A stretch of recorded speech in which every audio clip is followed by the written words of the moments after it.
All right, so today we're going to teach you guys how to build a workout program based on our 5 pillars and our cornerstone of which those 5 pillars are built on top of. So the 5 pillars being a squat, a overhead press, a chest press, a pulling motion, row of some kind, and a hip hinge.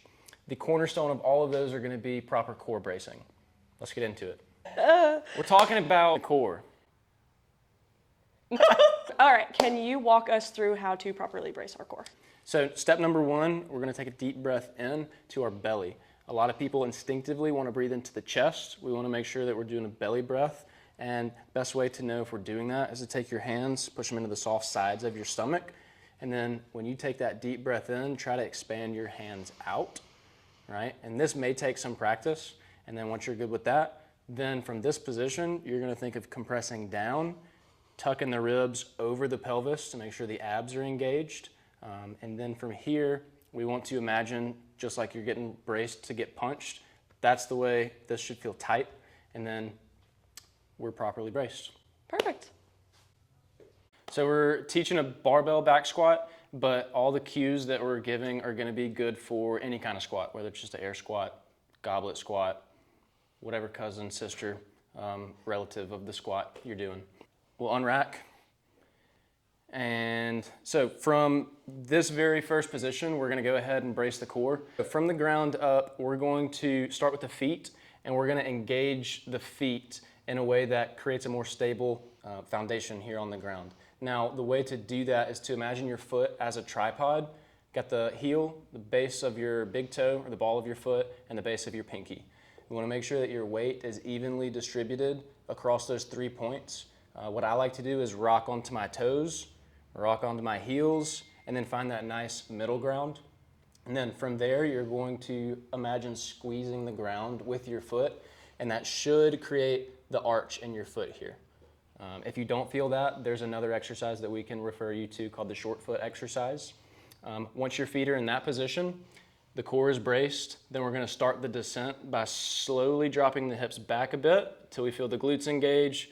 We're going to move down, allow the knees to come forward until we hit the bottom position. Perfect. All right, now we're looking for, as you're going down, hip, knee, and ankle alignment.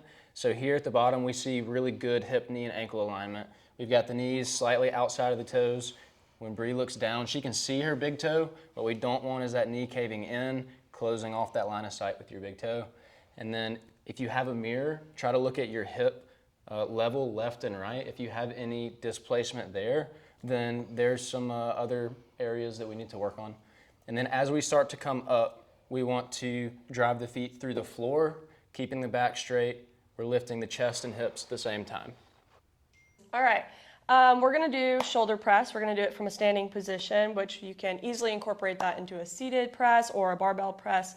To start off, we're gonna make sure that our feet are nice and in place and balanced, pretending like we have bird talons and we're kind of like gripping our toes into the mat, just so that if the weight gets wonky or Colton gets off balance, he can kind of stay a little bit more balanced there. We're then going to bring the weight up to our shoulders.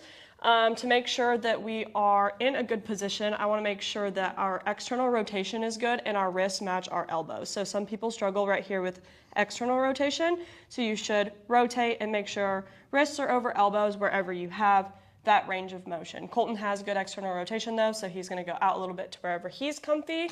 We'll work on a nice brace of our tummy, make sure that our back is nice and neutral and we're not overly arching at our low back into our pelvis to compromise our back at all. From here, we are going to drive up, trying to keep everything in line, bringing our biceps to our ear. Wrists, elbows, and shoulders should all be in a nice line, bringing it back down to either 90 or further if it's comfortable to you.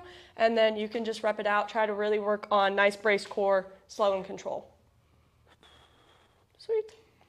So we are going to work on an incline push-up. We're going to do this just because it's a little bit easier of a variation versus being on the floor, but you can incorporate everything that you learned through this motion for a normal push press, a barbell press, or regular floor push-up. We like doing an incline push-up over doing a regular girl push-up just because it puts you in the right positions to then upgrade to a regular push-up on the floor a lot better. So Colton's gonna start by bringing his hands into a shoulder width apart or wider stance.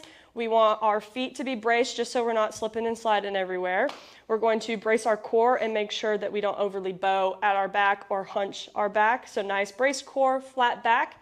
Through this motion, you want to slowly pretend like you're breaking the bar to build tension, and then or going through a chest press motion with a nice isometric. So that's the squeeze you want to feel between our chest.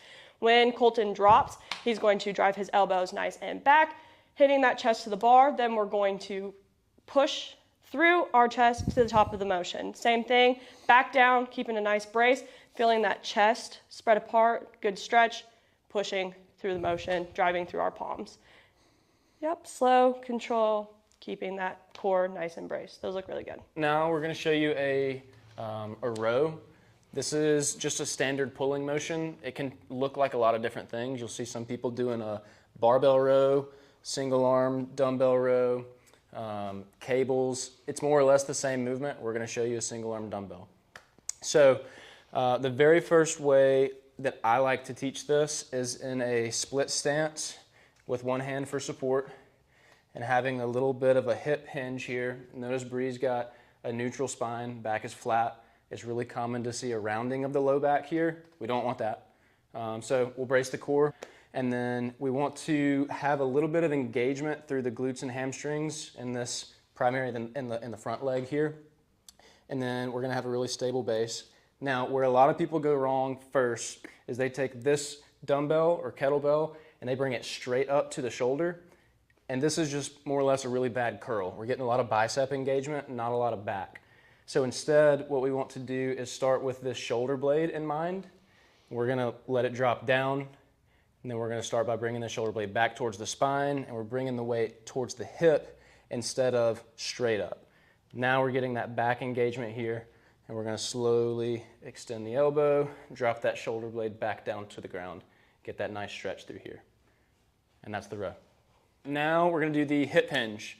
We're teaching this one in the form of a RDL, or Romanian deadlift. This isn't a particularly better exercise than any others. It can look like a traditional, conventional deadlift, a sumo deadlift, a lot of other variations. But for this one, we're going to start just like the squat. We're going to start at the feet. We're going to brace the feet, make sure that our balance is even across both feet. And from here, we're going to grip the ground, and then as we work up, we're gonna have a slight bend in the knees. And then from here, most people want to go straight down, which looks like a squat. Instead of that, we wanna think more horizontal motion, dropping the hips back, dropping the chest forward, weight's coming straight down, gliding down the shins. We've got a really nice straight neutral back here. We should feel stretch, engagement in the glutes and hamstrings. Then as we come up, we're thinking to drive the hips forward rather than lifting up. That's going to keep your low back out of it. If anything, you might feel some stabilization going on in your low back, but it should not be getting the brunt force of this exercise.